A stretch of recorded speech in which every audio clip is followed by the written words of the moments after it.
Polity में हम आज पढ़ेंगे संसद की कार्रवाई के बारे में। यानी संसद भवन में जो क्या होती है कार्रवाई, वो आप देखते होंगे दूरदर्शन के नेशनल चैनल पे, पहले पुराने ज़माने में देखते हैं तो संसद में दिखाते हैं लोकसभा की कार्रवाई के बारे में। बहुत सारे सांसद बैठे रहते हैं और चिल्लाते रहते हैं एक दूसरे से। तो बचपन में हम लोगों को समझ में नहीं आता था क्या किया करते हैं, है ना, नहीं समझ में आता था, लेकिन वास्तव में ये बड़ा ज़रूरी है। मैं पहले का छोटे थे हम लोग तो देखते थे, मान लो पहले नेशनल चैनल आता था, हैं, अब तो बहुत सारे चैनल आ गए हैं। और नेशनल चैनल पर ये बीच में दे देते थे 11 से 12 हैं प्रश्नकाल ये वाला, और दे थे ये दिखा देते थे और देखते थे, बड़ा बेकार लगता था। 1 घंटे तक क्या पता नहीं क्या किया करते हैं ये लोग, है ना। और बीच में शक्तिमान आता था तो बड़ी मज़ा आती थी कि वो नहीं देते हैं, ये फालतू में रख देते हैं 1 घंटे के लिए, ठीक है। तो प्रश्नकाल में क्या होता है कि जितने भी ये सांसद लोग होते हैं, ठीक है, जिनको यानी जो सरकार में है सांसद लोग कौन है, जिनको हमने चुन करके भेजा है वही लोग होंगे। तो वो लोग यहाँ पे क्या होते हैं, यहाँ पर इन लोगों से, मंत्रियों से प्रश्न पूछे जाते हैं, ठीक है। तो क्या क्या कार्य होता है संसद में, क्या कार्रवाई होती है संसद भवन में, हम ये लोग आज जानेंगे, ठीक है। तो सबसे पहले यहाँ पे हम देखेंगे, यहाँ पे जो संसद की कार्रवाई शुरू होती है वो 11 बजे शुरू होती है। कितने शुरू होती है? 11 से। तब यहाँ देखेंगे तो सबसे पहला जो आवर होता है, सबसे पहला घंटा होता है वो 11 बजे से लेकर के 12 बजे तक होता है। तो सबसे पहले वाले घंटे में क्या किया जाता है, प्रश्नकाल इसको कहते हैं। इसमें जो है क्या किया जाता है कि जो अलग अलग क्षेत्र के सांसद या अन्य लोग हैं वो क्या करते हैं, मंत्रियों से प्रश्न पूछते हैं डायरेक्ट, ठीक है। प्रश्न पूछते हैं कि आपकी सरकार जो है किस तरीके से कार्य कर रही है, क्या नहीं कर रही है, जो भी प्रश्न पूछना होता है वो यहाँ पर प्रश्न पूछे जा सकते हैं। तो पहला जो घंटा होता है जिसको हम प्रश्नकाल कहते हैं, क्वेश्चन आवर अंग्रेजी में इसको बोलते हैं। तो इसमें क्या करते हैं, संसद में मंत्रियों से प्रश्न पूछे जाते हैं। इसके अलावा मंत्रियों के अलावा सांसदों से भी प्रश्न पूछे जा सकते हैं। तो अब ये देखते हैं। तो सबसे पहले ये देखिए, अब एक चीज़ समझिए, मान लो आप लोगों को क्या, मान लो एग्जाम, अगर आप लोग पढ़ाई कर रहे हो तो पढ़ाई कर रहे हो, एग्जाम होना, तो उससे पहले क्या बोर्ड आपको सूचना दे देती है कि इस तारीख से आपका एग्जाम है। हो सकता है महीने भर पहले का सूचना आ जाए कि इस तारीख से आपका एग्जाम है, ठीक है। तो अब मान लो जो सांसद लोग हैं, जो मंत्री लोग हैं, उनसे किसी को प्रश्न पूछना है। तो जब प्रश्न पूछना है तो क्या है, उससे पहले, प्रश्न पूछने से पहले उनको सूचना देनी पड़ती है। किसको? महासचिव को। कितने दिन पूर्व? 10 दिन पहले जो प्रश्न है वो उसकी सूचना देनी पड़ती है कि हम भैया आप लोगों से ये वाले प्रश्न पूछेंगे, आप लोग इनका उत्तर तैयार कर लो, हैं, कैसे कैसे हमें उनका उत्तर देना है। डायरेक्टली कोई प्रश्न पूछेगा, ऐसे तुम लोगों को डायरेक्ट बताना जाए और पढ़ाते चले जाओ, कहीं तुम्हारा कल एग्जाम आ जाओ, हैं, और फिर अभी 1 घंटे का एग्जाम है तो तुम लोग तैयार हो पाओगे? नहीं प्रिपेयर हो पाओगे। तो ऐसा क्या करना पड़ता है कि प्रश्नकाल में जो प्रश्न पूछे जाते हैं, अब कितने प्रकार के प्रश्न पूछे जाते हैं वो तो हम बताएंगे ही, लेकिन जो प्रश्न लगभग पूछे जाते हैं तो उसमें 10 दिन पहले महासचिव जो होता है उसको बता दिया जाता है कि ये वाले प्रश्न जो हैं हम आपके मंत्रियों से पूछेंगे। किससे पूछेंगे, सब जिक्र कर दिया जाता है। तो वो लोग क्या करते हैं, उनके जवाब को तैयार कर लेते हैं, ठीक है। समझ पा रहे हो कि नहीं? तो पहला प्रश्नकाल में हमने आपको बताया 11 बजे से लेकर के सुबह 12 बजे तक। या ये सुबह का समय है, रात का नहीं है, ठीक है, ठीक है। सुबह 11 बजे से 12 बजे तक जो समय, इसको प्रश्नकाल कहते हैं। और इसमें हमने क्या कहा, प्रश्नकाल की कार्रवाई का जो पहला घंटा है वो क्या कहलाता है, प्रश्नकाल कहलाता है। और इसमें विभिन्न प्रकार के प्रश्न पूछे जाते हैं। अब प्रश्न जो पूछे जाएंगे उनको 10 दिन पहले किसको बता दिया जाता है, महासचिव को बता दिया जाता है। महासचिव जो है जिनसे प्रश्न पूछे जाएंगे उनको बताते हैं कि भैया आपसे ये प्रश्न पूछे जाते हैं, आप लोग जो है इनकी तैयारी कर लो, हैं, तैयारी कर लो। कि वो अपना बात कर लेते हैं, जो उनके साथ और अधिकारी होते हैं उनका उत्तर वो ढूंढवा लेते हैं बढ़िया सा, है ना। तो फिर वही जाकर के उनको जवाब देना होता है। अब देखिए तारांकित प्रश्न, इसमें प्रश्न कई प्रकार के पूछा सकते हैं। तो पहला है तारांकित प्रश्न। तारांकित मतलब स्टार वाले, ऐसे ऐसे ऐसे ऐसे बना दे तारांकित, ठीक है। या फिर तारांकित का मतलब ये भी समझ सकते हो जिनमें तर्क किया जा सके, तो उनको तारांकित कहेंगे। अभी तर्क किया जाएगा इसका मतलब क्या, वो भी आपको होता है। दूसरा प्रश्न होता है अतारांकित प्रकार के, और तीसरा होता है अल्प सूचना प्रश्न, और चौथा जो होता है गैर सरकारी सदस्यों से पूछे जाने वाले प्रश्न। तो यानी जो प्रश्नकाल है उसमें कितने प्रकार के प्रश्न पूछ सकते हैं, 4 प्रकार के। कौन कौन से? तारांकित, अतारांकित, ये दोनों मेन है।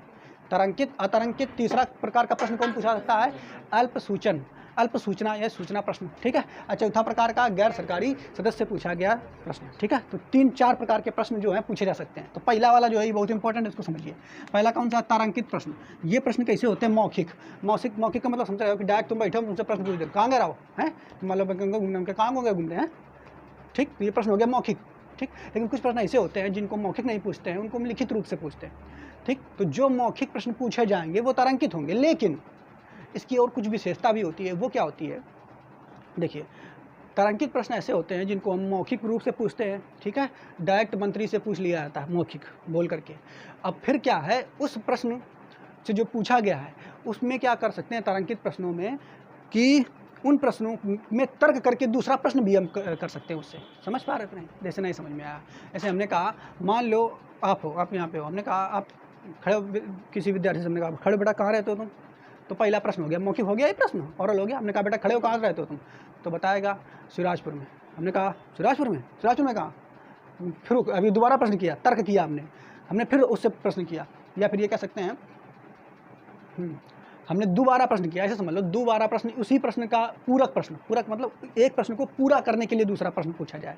मतलब जो प्रश्न हमने पूछा और उस उत्तर से हम संतुष्ट नहीं हुए, हम और पूछना चाहते हैं उसके बारे में, तो दोबारा फिर से उसमें हम प्रश्न पूछ दें तो वो पूरक प्रश्न हो जाएगा। ठीक है, यानी तर्क करके दोबारा प्रश्न पूछा जाए।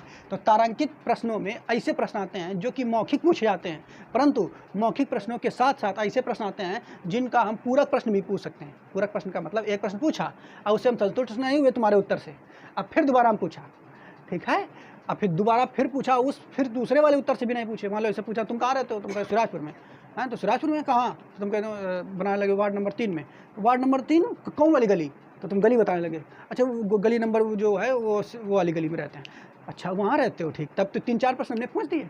तो ऐसे ही हमने क्या बताया, तारांकित प्रश्नों में ऐसे प्रश्नों को शामिल किया जाता है जो कि मौखिक पूछे जाते हैं, साथ ही साथ उनका पूरक प्रश्न भी पूछा जा सकता है। बात समझ पा रहे हो नहीं? अब देखो, तो ये बात आपको समझ में आ गई कि नहीं, कंप्लीट हो गया। तारांकित का मतलब जिसमें जिन प्रश्नों में तर्क किया जाता है वो तारांकित प्रश्न होंगे, या फिर जिनका पूरक प्रश्न पूछा जा सके वो तारांकित प्रश्न होंगे। ठीक है, क्लियर? तो ये देखिए, वैसे प्रश्न जो मौखिक पूछे जाते हैं तथा जिन पर तर्क किया जा सकता है तारांकित प्रश्न कहलाते हैं। ये प्रश्न मौखिक रूप से पूछे जाते हैं। ठीक है, और देखो एक बार अगर कार्रवाई हो रही होती है तो इनकी संख्या ज़्यादा नहीं होती है, मतलब पूरी संसद की जो कार्रवाई हो रही होती है एक पहले दिन है, तो एक दिन में अधिकतम जो तारांकित प्रश्न है वो 20 पूछे जा सकते हैं। ये बात आपको याद रखना है कि एक दिन में कितने तारांकित प्रश्न पूछे जा सकते हैं, तो अधिकतम मैक्सिमम 20 प्रश्न पूछे जा सकते हैं। ठीक है, यानी अगर मान लो मंत्रियों से पूछना है तो 20 व्यक्ति अलग अलग हैं, वो 20 प्रश्न एक प्रश्न पूछ सकते हैं। लेकिन ऐसा अगर हो गया कि जैसे हमने एक प्रश्न पूछा, हमने क्या कर दिया, उसी का पूरक प्रश्न दूसरा पूछा, उसी का पूरक प्रश्न तीसरा पूछा, चौथा, 4 पूछ दिया हमने। एक ही मंत्री से हमने तो एक तो प्रश्न पूछा, उसके बाद 3 और पूरक प्रश्न पूछ दिए, तो कुल 4 प्रश्न पूछ दिए हमने। तो भैया जब 4 प्रश्न तुम पूछ सके हो तो एक व्यक्ति होता है वो अधिकतम 5 प्रश्न पूछ सकता है। कितने पूछ सकता है? अधिकतम 5। मैं इस बात समझ पाया। यानी एक व्यक्ति, अगर हम पूछना चाहते हैं किसी मंत्री से तारांकित प्रश्न, हम तो थोड़ा पूछना है, वहाँ पे संसद में जो बैठे होंगे वही लोग पूछेंगे, तो वो तारांकित प्रश्न अगर पूछेगा तो एक व्यक्ति अधिकतम 5 प्रश्न पूछ सकता है। कितने पूछ सकता है? 5।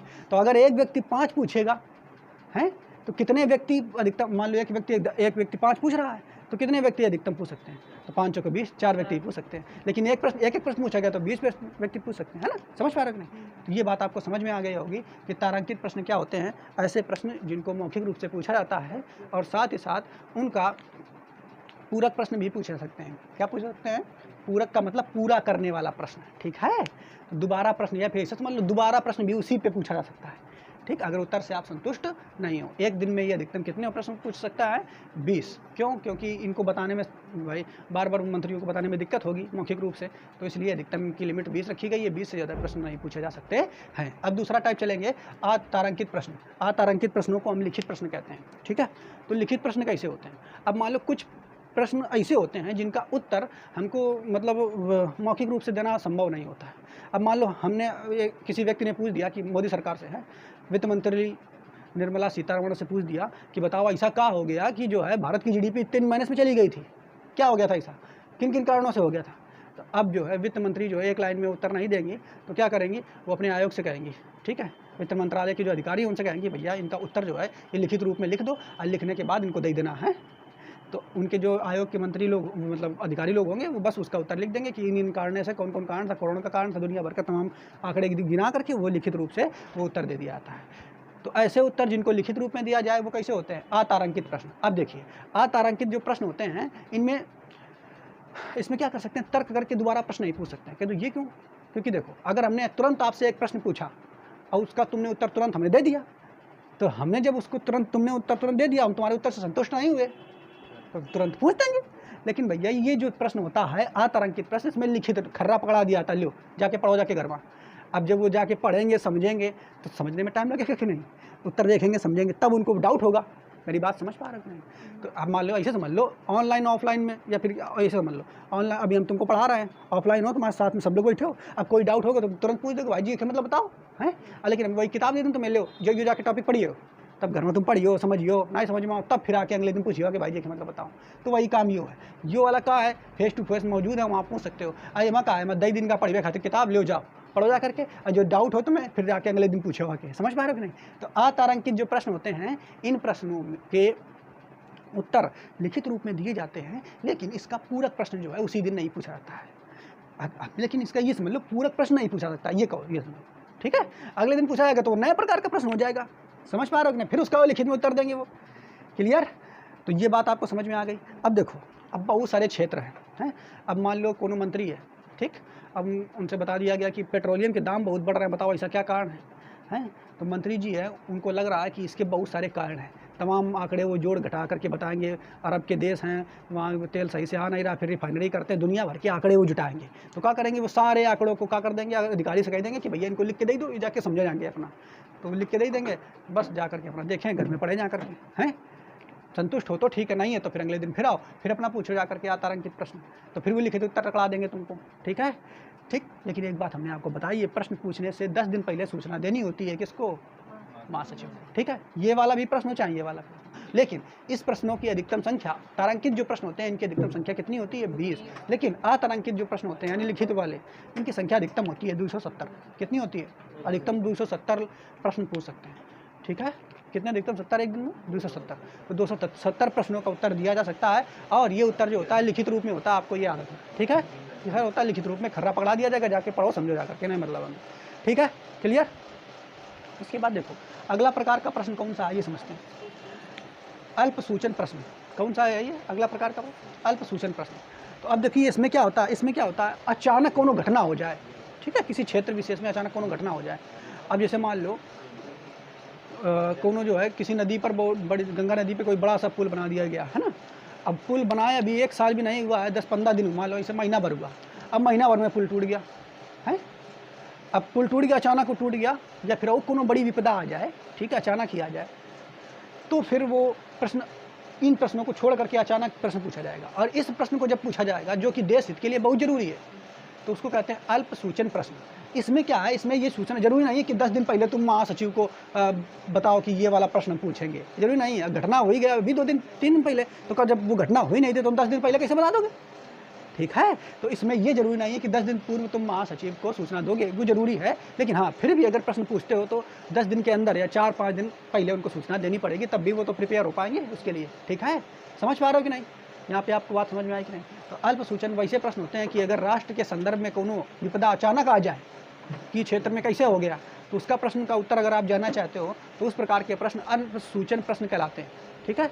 तीसरा प्रकार का ये प्रश्न है। और इस प्रकार के प्रश्न में क्या होता है कि जो सूचना देनी होती है महासचिव को 10 दिन पहले, तो जरूरी नहीं है कि 10 दिन का समय ही निर्धारित हो, आप उससे कम समय में भी सूचना दे सकते हो, लेकिन सूचना जरूर देनी पड़ेगी, है ना भाई। ऐसे समझ लो कि सूचना तो देनी पड़ेगी। अचानक मान लो तुम ऐसे घूम रहे हो रास्ते में कहीं दिन एग्जाम है तुम्हारा, चलो कहाँ घूम रहे हो, यूँ का बता देंगे।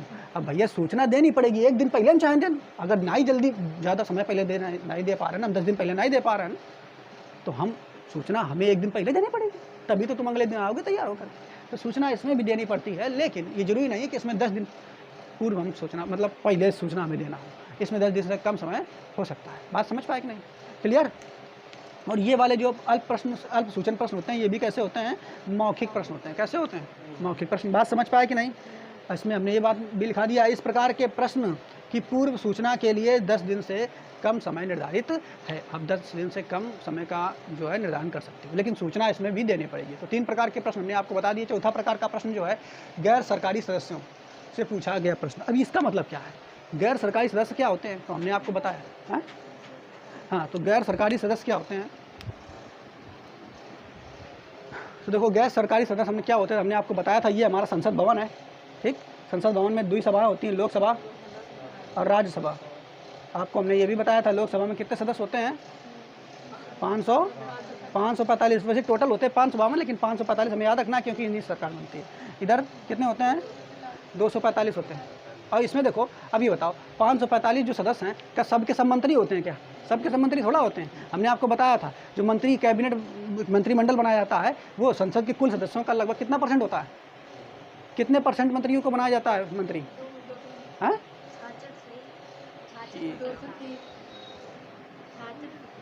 तो यहाँ पे हमने आपको बताया कि अधिकतम 545 है। 545 का यानी किसी भी लोकसभा या राज्यसभा का जो मंत्रिमंडल होता है, तो उसका विस्तार अधिकतम 15% तक होता है। यानी किसी भी यहाँ 45% इसका निकालेंगे, 545 का 15% तो लगभग 82 तक आ जाएगा। समझ पा रहे हो। तो इसका मतलब ये है कि मंत्रिमंडल में यानी मंत्रियों की जो संख्या होगी 545 में इधर देखा जाए तो लगभग 80-82 निकलेगी, ठीक। और इसी 80-82 में जो कैबिनेट मंत्री होते हैं वो बहुत ज़्यादा 20 या 25 होंगे। कैबिनेट मंत्री कितने होंगे? 20 या 25, ठीक है। मेरी बात समझ पा रहे हो? तो अब ये समझिए कि अब यहाँ पे बाकी जो मान लो 545 में 80 लोग जो हो गए मंत्री हो गए, ठीक है, हम ये मान लेते हैं 80 मंत्री हो गए। अब वो मंत्री कौन हो सकते हैं? कैबिनेट मंत्री हो सकते हैं, राज्य उप मंत्री, कुछ भी हो जाए। अब बाकी जो बचे हैं 545 में 80 चले गए, तो कुछ जो बचेगा, तो जितने और बचे हैं सांसद वो क्या करेंगे? तो भैया वो सब लोग विकास का कार्य तो यही लोग करेंगे, ये वाले मंत्री मेन जो है, यही लोग सब नीति निर्धारण करते हैं। मंत्रिमंडल में एक मंत्री परिषद होता है, तो वही मंत्री परिषद जो होता है वही सब नीतियों का निर्धारण करता है। तो बाकी अन्य क्षेत्रों में मान लो किसी क्षेत्र में, मान लो कानपुर क्षेत्र में क्या हो गया, अचानक ट्रेन लड़ गई है और भयंकर वहाँ पे जो है ट्रेन लोग ख़त्म हो गए और जान माल जो है ज़्यादा वहाँ प्रभावित हो गया। तो अब क्या है, उस क्षेत्र का जो सांसद होगा, कानपुर क्षेत्र का जो सांसद होगा, उससे प्रश्न पूछा जाएगा। वो मंत्री तो है नहीं, मंत्री है क्या? वो सांसद है लेकिन वो मंत्री नहीं है। बात मेरी समझ पा रहे हो कि नहीं? तो जब किसी क्षेत्र विशेष में कोई घटना हो जाती है तो उस घटना के लिए जो प्रश्न पूछा जाएगा तो वो किससे पूछा जाएगा? वो उस क्षेत्र के सांसद से पूछा जाएगा। और ज़रूरी नहीं है कि वो सांसद जो हो वो मंत्री हो, हैं? तो जो सांसद मंत्री नहीं होते हैं उनको हम कहते हैं गैर सरकारी सदस्य। क्या कहते हैं उनको? गैर सरकारी सदस्य।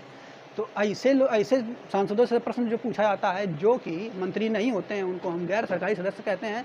तो इस प्रकार के प्रश्न को हम क्या कहते हैं? गैर सरकारी सदस्य से पूछा जाने वाला प्रश्न। बात समझ पा रहे हो कि नहीं? कौनो भी आगरा क्षेत्र का कोनो सांसद होगा, है ना, तो आगरा क्षेत्र में कोनो घटना हो गई मान लो, है ना, आतंकवादी घटना हो गई, कुछ भी हो गया, तो उनसे अगर प्रश्न पूछा जाएगा तो उस क्षेत्र के सांसद से पूछा जाएगा कि मान लो ऐसे समझ लो आगरा क्षेत्र में कोनो बहुत बड़ी हाईवे रोड है और टूटी फूटी गाड़ी है, उसके लिए पैसा पास हो गया लेकिन रोड बेकार पड़ी हुई है। तो अब जब प्रश्न पूछा जाएगा तो अब उन मंत्रियों से नहीं, इनसे पूछा जाएगा, गैर सरकारी जो उस क्षेत्र के सांसद हैं उनसे पूछा जाएगा कि भैया तुमको पैसा दे दिया गया था, अब फिर भी तुमने वो रोड क्यों नहीं बनवाई, है ना। समझ पा रहे हो कि नहीं? तो गैर सरकारी सदस्य से पूछा जाने वाला प्रश्न है। और गैर सरकारी सदस्य क्या होते हैं? ये मंत्री नहीं होते हैं लेकिन लोकसभा में क्या होते हैं? ये सांसद होते हैं किसी क्षेत्र विशेष के, ठीक है। मेरी बात समझ पाए कि नहीं? तो उम्मीद है ये चारों प्रकार के आपको समझ में आ गया कि प्रश्न कितने प्रकार के पूछे जाते हैं। इसके बाद फिर देखो क्या होता है, इसके बाद देखो अब मान लो, हाँ, अब इसके बाद अगला घंटा जब आता है तो अगले घंटे को हम कहते हैं शून्यकाल, ठीक। अगले घंटे को क्या कहते हैं? शून्यकाल। और शून्यकाल जो है ये एक कोई संवैधानिक टर्म नहीं है, इस टर्म को मीडिया ने दिया है। किसने दिया है? मीडिया ने, ठीक है। समझ पा रहे हो कि नहीं? अब मीडिया को तो जानते ही हो, रिपोर्टर होते हैं बहुत सारे, वो सब चिल्लाते रहते हैं, टीवी पे देखो कितने सारे चिल्लाते रहते हैं। अब पहले के रिपोर्टर दूरदर्शन नेशनल पे जो पहले रिपोर्टर समाचार देने आते बड़े कायदे से शालीनता ढंग से बैठते थे, हैं, आज का सुबह का समाचार 10-15 मिनट में ख़त्म कर देते थे। अब आजकल न्यूज़ चैनल अगर लगा दो तो एक दूसरे लड़ो करता है, अब कहा एक इधर हिंदू वाला बैठा दे, एक मुसलमान वाला बैठा दो, वो खबर यही है, वो खबर यही है, बस यही करते रहते हैं। और इससे TRP बढ़ती है, चिल्लाएंगे एक दूसरे पे, है ना। अब का कोनो हीरो नई पिक्चर लेके आ जाए तो फिर हीरो के बारे में कहानी बताएंगे, न्यूज़ देंगे कि देखो ये अक्षय कुमार ने ये स्टंट किया, दुनिया भर ये फालतू का काम करते रहते हैं, ठीक है। तो मीडिया तो आजकल की बेकारी हो गई है। मीडिया का मतलब समझ रहे हो ना, ये जो समाचार तुम्हारे लिए इकट्ठा करते हैं ये बेकार की मीडिया हो गई है। तो मीडिया ने ये टर्म दिया है शून्यकाल वाला, ठीक है।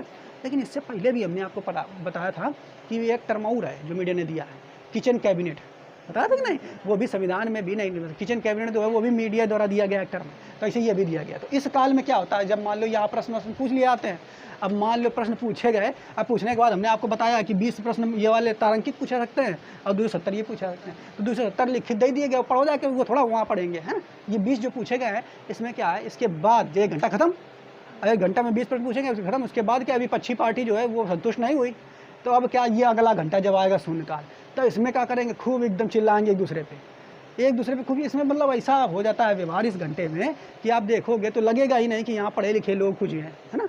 एक दूसरे को खुच, यहाँ पाकिस्तान में तो पता है एक दूसरे को मारने लगे थे, कुर्सी फेंक रहे थे एक दूसरे के ऊपर। यहाँ पे जो तुम्हारे लोकसभा अध्यक्ष होते हैं उनका स्पीकर खींच छीन ले गुस्सा आ जाए तो। ये वाला ऐसा शून्यकाल होता है कि इसमें कुछ भी हो सकता है, पूरा गाँव वाला काम करते हैं यहाँ पे, मारने वाले लगते हैं जो ज़्यादा बोला, ठीक है। वैसे हमारे भी संसद भवन में लोकसभा उसमें भी होता है, एक दूसरे पे चिल्लाते रहते हैं, नहीं नहीं नहीं नहीं यही होगा यही होगा ये होगा, जो मना है वो चिल्लाएगा, ठीक है। तो ये शून्यकाल में कोनो नियम कानून लागू नहीं होता है। अब ये जब चिल्लाए लाएंगे 1 घंटा वहाँ प्रश्न पूछ लिए, फिर यहाँ खूब चिल्लाए ला लिए, तब उनके चिल्लाते चिल्लाते लगाएगी भूख। जहाँ 12 बजा, ठीक है, तो 12 से 1 बजेगा, और शून्यकाल के बाद क्या, जहाँ 1 बजेगा तो तुरंत लंच, घंटी बज गई। जैसे नहीं बच्चे लोग का, जब आप लोग स्कूल में पढ़ने जाते हो सरकारी वाले में, तो सरकारी वाले में यही होता है, लास्ट वाला जो होता है घंटा, तो टीचर आती ही नहीं है, और उसमें बच्चा खूब शैतानी करते हैं, चिल्लाएंगे एक दूसरे के ऊपर बस्ता फेंक रहे हैं, और तब तक घंटी लग गई है लंच वाली, आप चिल्ला के नहीं करेंगे चलो खाने के लिए, वैसे ये भी करते हैं जैसे 1 से 2 बजेगा तुरंत इनके लिए लंच का व्यवस्था हो जाएगा, क्योंकि भैया चिल्लाते चिल्लाते भूख लग जाएगी, लड़ते लड़ते उनको भूख लगाएगी, और जब भूख लगती है तो इनके लिए जो जो व्यवस्था है लंच की, खाने की बहुत बढ़िया व्यवस्था रहती है। सब कुछ इनके लंच में, एक ये कंपनी है IRCTC, ये रेल में जब यात्रा करते हो आप, तो उसमें जो सरकारी कंपनी है ये भोजन का प्रबंध कराती है। तो इसमें क्या है, ये कंपनी सब प्रकार का जो तुम्हें चाहिए वो मिलेगा। अब पता है 25 रुपये में हैं, यानी केवल इतने गरीब है ये सांसद लोग कि 25 रुपये में जो मना है तुम हचक के खाओ, पनीर, छोला, रसमलाई, जितनी भी प्रकार की मिठाई जो मनाए 25 रुपये दे दो, कैंटीन में जाओ, जो मनाए तुम दबा खाओ। एक बार देखो सांसद लोगों के पेट निकल जाओ खाद खाए, बैठे रहा था अधिकतम पेट निकाल लेता, बढ़िया बढ़िया चीज़ें खा दे चिल्ले एक बार। तो भैया ये एक, और समय कितना दिया गया, 1 घंटे का समय, खूब हचक के खाओ एकदम कायदे से। तो ये चीज़ें यहाँ पे 3 बजे, मतलब 1 से लेकर के 2 बजे तक ये आराम से खूब खाते हैं। अब फिर उसके बाद खा पी करके अब फिर चल करके आते हैं। वैसे देखो जो प्राइवेट कंपनियां होती हैं, जो लोग काम करते हैं, और वहाँ 20 मिनट का समय दिया था, आप खा नहीं पाओगे 20 मिनट में, खा पाएगा आदमी को पैसे से, वो खूब काम करते हैं। ये देखो यहाँ बस यहाँ बातें कर रहे हैं फिर यहाँ लड़ाई झगड़ा करेंगे, अब फिर 1 घंटे का समय दिया था कि बहुत मेहनत करके आए हैं, विश्व युद्ध लड़के आए हैं ये लोग देखो मजाक के लिए कह रहे हैं आपको, हैं तो कुछ नहीं है। बाकी यहाँ पे फिर इसके बाद 2 बजे के बाद फिर से पुनः कार्रवाई चालू हो जाती है। अब जब पुनः कार्रवाई चालू हो जाती है तो इसमें क्या किया जाता है, इसमें नए विधेयक या नए प्रस्ताव जो है, नए नियम कानून के लिए ये वाला समय होता है। तो 2 बजे से जनरली 4 बजे तक होता है, कभी कभी इसका समय बढ़ा भी दिया जाता है, 5-6 बजे तक भी हो सकता है, लेकिन जनरली 2 बजे से 4 बजे तक होता है। ठीक है, 2 बजे से 4 बजे तक क्या होता है, मान लो अभी हमने आपको बताया जैसे नियम कानून आपको हमने बताया था, जैसे कि 370 हटाने के लिए जम्मू कश्मीर में, है ना, तो सबसे पहले प्रस्ताव लाया गया होगा कि देखो हमें जो है ये धारा 370 कश्मीर से हटानी, तो प्रस्ताव लाया जाता है, तो प्रस्ताव लाया गया, है ना। अब प्रस्ताव में जब हमने आपको बताया कि इसमें सभी सांसद लोग अपना बहुमत देंगे, तब फिर उसके बाद लोकसभा से राज्यसभा में जाएगा, राज्यसभा के लोग भी जब पारित करेंगे तो वहाँ से राष्ट्रपति के पास जाएगा, और राष्ट्रपति के पास जाएगा तब राष्ट्रपति क्या इसको बना देंगे विधेयक कानून। ठीक है, तो कोनो प्रस्ताव, अगर नया प्रस्ताव लाया जा सकता है इस समय में, या फिर कोनो जो प्रस्ताव आया है उस पर चर्चा होने के बाद उसको कानून या विधेयक बनाया जा सकता। बात समझ पा रहे हो कि नहीं, क्लियर, ठीक है। तो इस समय में यानी 2 से 4 के बीच में प्रस्ताव और विधेयक संबंधित जो है चीज़ें चलती हैं। लेकिन इसके अलावा अगर समय बच गया तो मान लो कोनो यहाँ पे छूट रहा था, वो कह रहा था कि भैया हम प्रश्न नहीं पूछ पाए थे, मेरा नंबर नहीं आया था, तो शेष प्रश्न जो बचे हुए हैं तो थोड़ा बहुत समय फिर बाद में दे दिया था। अगर यानी कोई विधेयक को प्रस्ताव पर बात नहीं होनी है, समय बच रहा है, तो फिर शेष प्रश्न भी इसमें पूछे जा सकते। मेरी बात समझ पाए कि नहीं। तो संसद में कार्रवाई किस तरीके की होती है आपको समझ में आ गया। एक बार फिर से हम रिकॉल करा देते हैं। तो कार्रवाई किस प्रकार की होती है हमने आपको बताया।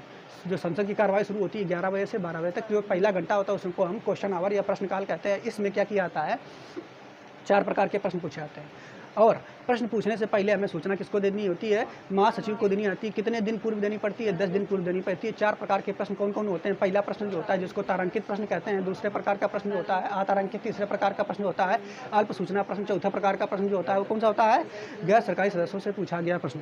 तो पहले प्रकार का जो प्रश्न होता है जिसको हम तारांकित प्रश्न कहते हैं, इसमें क्या किया जाता है, ये मौखिक प्रश्न होते हैं और एक दिन में अधिकतम 20 प्रश्न पूछ सकते हैं और एक आदमी अधिकतम 5 प्रश्न पूछ सकता है। और इसको तारांकित प्रश्न इसलिए कहते हैं क्योंकि इसका क्या उसको बोलते हैं, पूरक प्रश्न हम पूछ सकते हैं। कैसा प्रश्न पूछ सकते हैं, पूरक। इसके अलावा अतारांकित प्रश्न ऐसे होते हैं जिनका उत्तर हम लिखित रूप में देते हैं और लिखित रूप में देने के साथ साथ इसमें अधिकतम एक दिन में 270 प्रश्न पूछे जा सकते हैं। इसके अलावा अल्प सूचना प्रश्न क्या होता है, अचानक कोनो अगर घटना हो गई ये देश में तो उसके संदर्भ में अचानक कोई प्रश्न पूछ लिया जाए तो उसे अल्प सूचन प्रश्न कहते हैं। और अल्प सूचन प्रश्न में जरूरी नहीं है कि उसकी सूचना 10 दिन पहले हम किसी महासचिव को दें, ठीक है, जरूरी नहीं है 10 दिन से कम समय में, लेकिन सूचना देनी पड़ेगी, ये बात आपको याद रखनी है, ठीक है, क्लियर, बात समझ पाए कि नहीं। इसके अलावा गैर सरकारी सदस्य से पूछा गया प्रश्न, तो ऐसे प्रश्न जो कि सांसदों से पूछे जाए, जो मंत्री नहीं है, तो वो गैर सरकारी सदस्यों से पूछे गए प्रश्न होते हैं। इसके बाद अगला घंटा आता है, यानी 11 से 12, 12 से 1, इसको हम शून्यकाल कहते हैं। शून्यकाल जो है मीडिया में इसका वर्णन नहीं किया गया है ना, अरे सॉरी मीडिया बोल रहे हैं, इसका संवैधानिक रूप से वर्णन नहीं है। मीडिया ने इस टर्म को दिया है, जैसे हमने आपको बताया था, कौन सा टर्म दिया है, किचन कैबिनेट, उन्होंने मीडिया ने, ठीक। और इसके बाद इसमें क्या, ये संसद का दूसरा घंटा होता है, ये भी आप याद रखोगे। इसमें क्या होता है, कोनो नियम कानून नहीं लगता है, एक दूसरे को खूब चिल्लाते हैं, लड़ते झगड़ते, जो मना है वो करेंगे, ठीक है, कोई नियम कानून नहीं। इसके बाद लड़ने झगड़ने के बाद अगला समय जो आता है 1 से 2, वो आता है लंच का समय। लंच में जाकर के खूब खाते पीते हैं। फिर अगला समय 2 बजे से 4 बजे तक आ जाएगा, और 2 से 4 बीच की जो समय होता है, इसमें क्या होता है, कोई विधेयक जो है उसको पारित कराया जा सकता है, या नया कोई प्रस्ताव आया तो उसको भी इसमें लाया जाता है, या अगर कोई प्रश्न शेष बचे हुए हैं तो उनको यहाँ पूछे जा सकते हैं। तो उम्मीद है आपको संसद की कार्रवाई से जुड़े हुए जितने भी प्रश्न हैं वो आपको समझ में आ गए होंगे। आप क्या करो, इनसे जुड़े हुए ऑब्जेक्टिव अगर किताब आपके पास है तो उनको जरूर बनाओ, ठीक है। क्वेश्चन पढ़ने के साथ ऑब्जेक्टिव प्रश्न बनाने में बहुत आपको सफलता मिलेगी, ठीक है। तो नोट